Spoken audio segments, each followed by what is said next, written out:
Hello student, আমি Anirban sir. আজ আমি ক্লাস 10-এর ইতিহাসের ম্যাপ পয়েন্টিং নিয়ে চলে এসেছি। ভিডিওটি প্রথম থেকে শেষ পর্যন্ত মন দিয়ে দেখবে, আর তোমাদের খুব খুব গুরুত্বপূর্ণ হতে চলেছে আজকের ভিডিওটা। দেখো, তোমাদের ইতিহাসেও কিন্তু ম্যাপ পয়েন্টিং করতে হয়। তা যদি আমরা বিগত বছরের প্রশ্নে যদি দেখি ব্যাপারটা, দেখো এই যে বিভাগ খয়ে দেখো প্রতিটা দেখো উপবিভাগ থাকে। দেখো দেখো উপবিভাগ 2.1, উপবিভাগ 2.2, উপবিভাগ 2.3, উপবিভাগ 2.4, উপবিভাগ 2.5। তা দেখো, খুব সত্যি কথা, এই 5টা কিন্তু উপবিভাগ থাকে। এইবার খুব ভালো করে লক্ষ্য করো, দেখো 2-এর দাগে যে কি বলেছে, প্রতিটি উপবিভাগ থেকে অন্তত একটি করে মোট 16টি প্রশ্নের উত্তর দিতে হয়। তা এখানে যেমন দেখো 4টে, এখানেও দেখো 4টে, এখানেও দেখো 4টে। আর এই অংশে দেখো যেটা হচ্ছে উপবিভাগ 2.4, এখানে দেখো ম্যাপ থাকে। এই দেখো, প্রদত্ত ভারতবর্ষের রেখা মানচিত্রে নিম্নলিখিত স্থানগুলি চিহ্নিত করো ও নামাঙ্কিত করো। এখানেও দেখো 4টে। আর উপবিভাগ দেখো 2.5-এও দেখো 4টে থাকে। দেখো এই যে 4টে, তার মানে টোটাল হচ্ছে 5টা উপবিভাগ, 5×4 = 20। 20টার মধ্যে কিন্তু দেখো 16টা, তাও আবার বলে দিয়েছে কি অন্তত একটি করে। তার মানে এখানে একটি, এখানে একটি, এখানে একটি, এখানে একটি, এখানে একটি, অন্তত একটি করে প্রশ্ন কিন্তু করতেই হবে, মাস্ট। তা সেই অনুযায়ী দেখো তোমাদের এই 4টের মধ্যে একটা ম্যাপ করতেই হচ্ছে, পয়েন্টিং করতেই হচ্ছে। কেউ যদি তোমরা 4টে করে দাও অসুবিধা নেই, তাহলে ম্যাপটা আমাদের শিখে রাখতে হবে। তা চলো আমরা এবছরের জন্য মানে তোমাদের টেস্ট সাথে হচ্ছে 2026-এর যে ফাইনাল, সেই পরীক্ষায় যে ম্যাপ পয়েন্টিং কী কী ইম্পর্টেন্ট আমি বলবো, এর বাইরে একটা ম্যাপও আসবে না। তোমরা এই ম্যাপগুলো খুব ভালো করে প্র্যাকটিস করে নাও। দেখো, প্রথমেই তোমরা আগে লিখে নাও এই ম্যাপগুলো এবছরের জন্য কী কী ইম্পর্ট্যান্ট, লিখে নাও। এই সাইডে আমি দেখো স্টার দিয়ে দিয়েছি, কোনগুলো বেশি ইম্পর্ট্যান্ট, বেশি করে স্টার আছে দেখো। তা প্রথমেই দেখো সাঁওতাল বিদ্রোহের, যেটা 1855 খ্রিস্টাব্দে হয়েছিল, এলাকা। নীল বিদ্রোহের অন্যতম কেন্দ্র যশোর, দেখা যাচ্ছে নদিয়া বা বারাসাত, দুটোই দিতে পারে, একটা করে দেয়। বাংলায় ওয়াহাবি আন্দোলনের কেন্দ্র বারাসাত, অথবা বলতে পারে তিতুমিরের কেন্দ্র। পুনর্গঠিত রাজ্য, যেটা হচ্ছে মহারাষ্ট্র। মহাবিদ্রোহের অন্যতম কেন্দ্র মিরাট। পুনর্গঠিত হবে এটা রাজ্য রাজ্য দেশীয় রাজ্য জুনাগড়। চুয়ার বিদ্রোহের এলাকা, মুন্ডা বিদ্রোহের এলাকা। মহাবিদ্রোহের কেন্দ্র ঝাঁসি। সন্ন্যাসী ফকির বিদ্রোহের এলাকা ঢাকা। কোল বিদ্রোহের এলাকা ছোটনাগপুর। ফরাজি আন্দোলনের কেন্দ্র ময়মনসিংহ। 1857 খ্রিস্টাব্দে বিদ্রোহের কেন্দ্র ব্যারাকপুর। দেশীয় রাজ্য মহীশূর, কানপুর। ভারত ছাড়ো আন্দোলনের কেন্দ্র তমলুক। ভারতের জাতীয় মহাফেজখানা যেখানে অবস্থিত, যেটা হচ্ছে দিল্লি। ভারতের জাতীয় কংগ্রেস প্রতিষ্ঠা কেন্দ্র, যেটা মুম্বাই। 1857 খ্রিস্টাব্দের বিদ্রোহের একটি কেন্দ্র অযোধ্যা। এগুলো কিন্তু তোমরা ভালো করে লিখে নাও, যে কটা আমি এক লিস্টে বলে দিচ্ছি একবারে। তারপর শান্তিনিকেতন। কৃষক বিদ্রোহের কেন্দ্র রংপুর। নীল বিদ্রোহের কেন্দ্র পাবনা।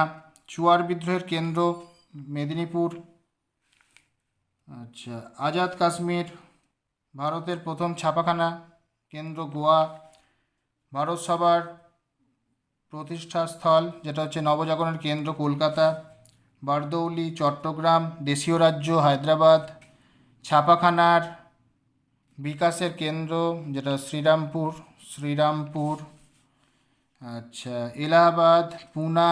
দক্ষিণ ভারতে ফরাসিদের একটি উপনিবেশ, যেটা হচ্ছে মাহে।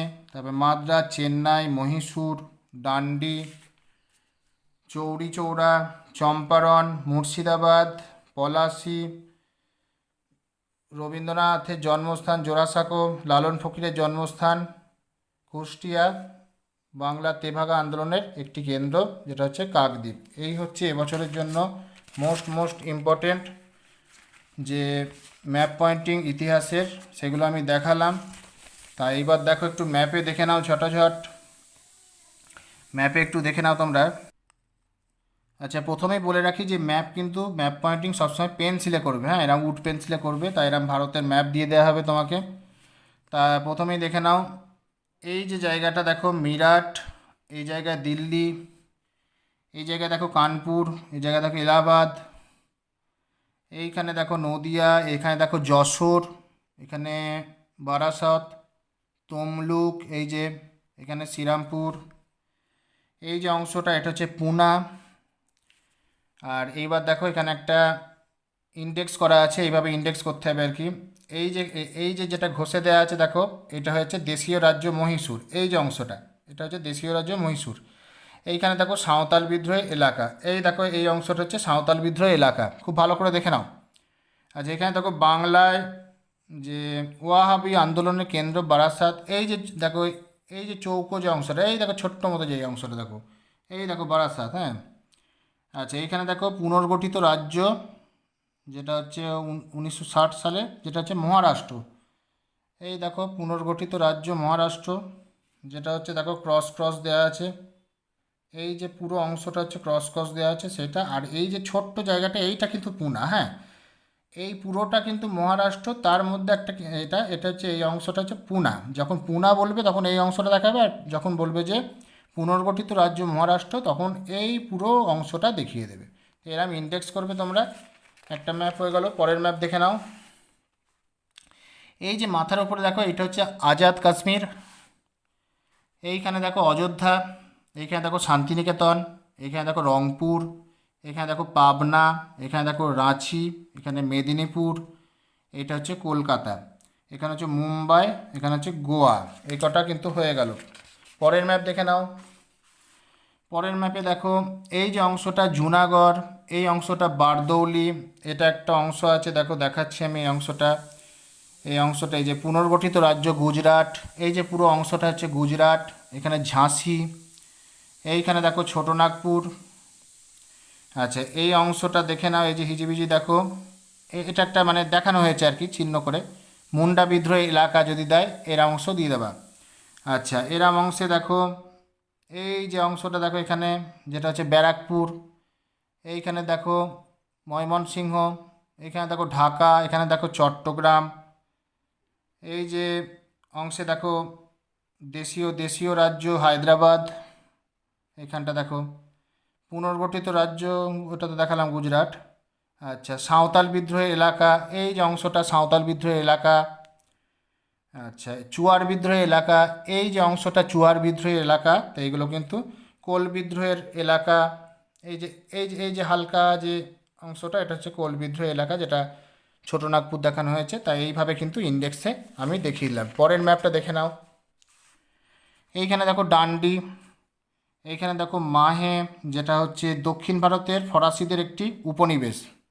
এইখানে দেখো মহীশূর, এই দেখো মহীশূর, এখানে দেখো যেটা হচ্ছে মাদ্রাজ বা চেন্নাই, এই অংশে দেখো যেটা হচ্ছে কাকদ্বীপ, বাংলা তেভাগা আন্দোলনের একটি কেন্দ্র। এখানে দেখো জোড়াসাঁকো, যেটা রবীন্দ্রনাথের জন্মস্থান। এখানে দেখো পলাশি, এখানে দেখো মুর্শিদাবাদ, এখানে দেখো চৌরিচৌড়া, এখানে চম্পারণ, এখানে কুষ্টিয়া, যেটা লালন ফকিরের জন্মস্থান। এই কটা ম্যাপ আমার কিন্তু দেখানো হয়ে গেল। তা খুব ভালো করে তোমরা এবছরের জন্য প্র্যাকটিস করো, যেটা হচ্ছে তোমার টেস্ট প্লাস হচ্ছে মাধ্যমিক ফাইনালের জন্য, এর মধ্যে থেকেই আসবে, একটাও বাইরে আসবে না। তা যারা এখনও পর্যন্ত আমার চ্যানেলটি সাবস্ক্রাইব করোনি অবশ্যই সাবস্ক্রাইব করে নাও, আর ভিডিওটা বেশি বেশি পরিমাণে শেয়ার করো আর লাইক করে দাও। আবার দেখা হচ্ছে নেক্সট একটা টপিকে কোনো ভিডিওতে। ভালো থেকো, সুস্থ থেকো।